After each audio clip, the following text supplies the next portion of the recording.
Sumakay, maghihintay ka ng 1 hour sa pila. Diyos ko, sa pila pa lang yun ha, for 1 hour in one ride. Kaya hindi na kami nakasakay sa mga gusto naming rides kasi baka dito na kami matulog. Gusto man naming sakyan lahat, ang haba ng pila mga mare.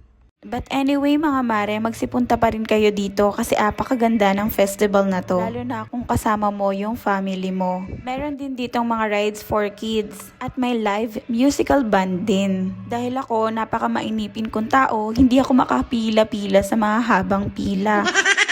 At kaya nag-iikot-ikot muna kami dahil kinukuhanan niya ako ng video at pictures. At dahil puro ganda lang naman yung dala natin. At ito na nga, sa inabahaba ng hinintay ko, sa wakas, makakasakay na din ako. Ito nga lang yung may pinakamaiksing pila. Kaya dito na lang kami sumakay. O diba, tuwang-tuwa na naman yan.